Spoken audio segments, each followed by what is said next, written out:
অসমৰ ৭০খন মঞ্চত পুৰস্কাৰ বুটলি অভিলেখ গঢ়া কণমানি বিদ্যাদীপ্তা।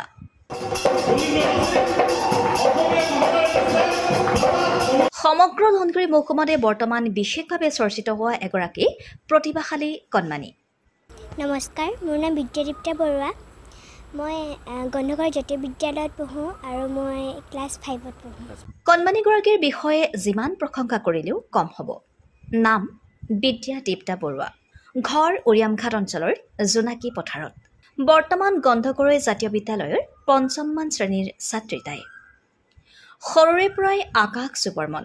অতি মৰমীয়াল আৰু হাঁহিমুখীয়া বিদ্যাদীপ্তাই এইবাৰ বিহুৰ মঞ্চত গঢ়িলে অভিলেখ। ইমানখিনি প্ৰাইজ পাইছা, কেনেকুৱা লাগিছে? মোৰ বহুত ভাল লাগিছে। ভাল লাগিছে। মা দেউতাই ছাপোৰ্ট কৰে? বহুত কৰে। মানে মই যিটো কৰোঁ বুলি কৰোঁ মানে মোক মায়ে আগবঢ়াই লৈ যায়। মই আৰু এইটো চেনেলৰ পৰাই মোৰ মা আৰু দেউতাক ধন্যবাদ জনাইছোঁ, লগতে মই বাকো ধন্যবাদ জনাইছোঁ। অসমৰ ইমূৰৰ পৰা সিমূৰলৈ ৭৫খন মঞ্চত সৰু বিহুটি নাচি ৭০খন মঞ্চতে পুৰস্কাৰ বুটলি উৰিয়ামঘাট জোনাকী পথাৰৰ লগতে সমগ্ৰ ধনগুৰি মহকুমালৈ গৌৰৱ কঢ়িয়াই আনিছে। ৭০খন মঞ্চৰ ভিতৰত দুলীয়াজান বিহু মঞ্চই বিদ্যাদীপ্তাই বসন্তগুৰি ২০২৪ খিতাপ লাভ কৰে।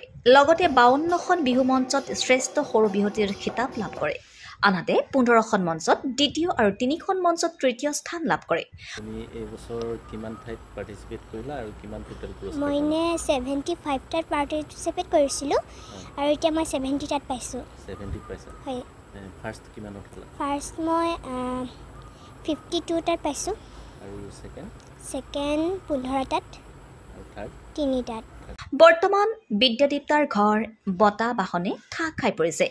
জোনাকী পথাৰ নিবাসী মানিক বৰুৱা আৰু জয়া বৰুৱাৰ কনিষ্ঠ কন্যা বিদ্যাদীপ্তা কেৱল বিহুতে পাকৈত নহয়, তাইৰ আছে আৰু অনেক প্ৰতিভা। ২০২২ চনত মায়ানগৰী মুম্বাইত অনুষ্ঠিত মডেল কম্পিটিশ্যনত অংশগ্ৰহণ কৰি Miss Kid Prince SD Universe খিতাপ লাভ কৰিছিল।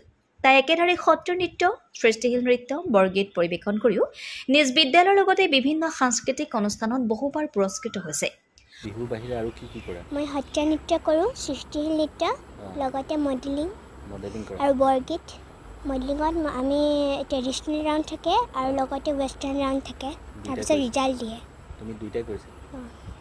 তুমি মডেলিঙত কি পাইছিলা? মডেলিঙত মই মুম্বাইলৈ গৈ মিছ কিডছ ইউনিভাৰ্ছ পাবলৈ সক্ষম হৈছিলোঁ। কণমানিজনীয়ে বিহু শিকিবলৈ প্ৰথম মাহীয়েকৰ লগত জপৰাজান অঞ্চলত গৈ এটি কৰ্মশালাত ভাগ লৈছিল।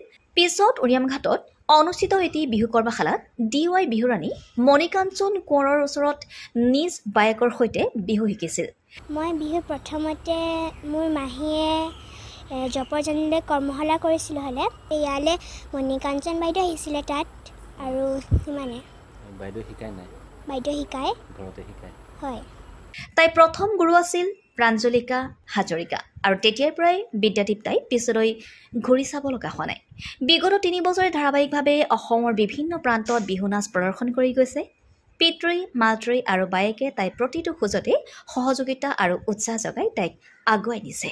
প্ৰথম গুৰু প্ৰাঞ্জলিকা বাইদেউ, তাৰপিছত মোক বায়ে যেতিয়া কৰিছিলোঁ লগতে ময়ো কৰিছিলোঁ, তাৰপিছৰ পৰা মই এতিয়া সৈতে 3 বছৰ হৈছে। পিতৃ মাতৃয়ে জনোৱা মতে তাই বিহু নচা দলটোৰ নাম হৈছে কুঁহিপাত। লগতে কয়, কুঁহিপাত বিহু দলটোৰ বাবে বিদ্যাদীপ্তাই এইদৰে আগুৱাই যাব পাৰিছে। কুঁহিপাত দলটোত থকা স্থানীয় তথা গোলাঘাট আৰু শিৱসাগৰ অঞ্চলৰ মাইনা, চূড়ামণি, প্ৰাঞ্জল, লক্ষী, নৱ, অভিজিত, পাপু আৰু দীপাংকৰে বিদ্যাদীপ্তাক আগুৱাই নিয়াৰ ক্ষেত্ৰত যথেষ্ট কষ্ট ত্যাগ কৰিছিল। জোনাকী পথাৰলৈ জোনাক নমাই অনা বিদ্যাদীপ্তাই আকাশচুম্বী শীৰ্ষৰ পৰা শীৰ্ষলৈ গতি কৰিবলৈ সকলো ধনশিৰিবাসী ৰাইজে তাইক মৰম আৰু আশীৰ্বাদেৰে উপচাই তুলিছে। এইদৰে বিদ্যাদীপ্তা আগবাঢ়ি গৈ থাকিলে এদিন নিশ্চয় বিশ্ব জয় কৰিব। তাইৰ সফলতাত সমগ্ৰ ধনগুৰি মহকুমাৰ লগতে গন্ধগড় জাতীয় বিদ্যালয়ৰ সকলো শিক্ষক শিক্ষয়িত্ৰী গৌৰৱান্বিত।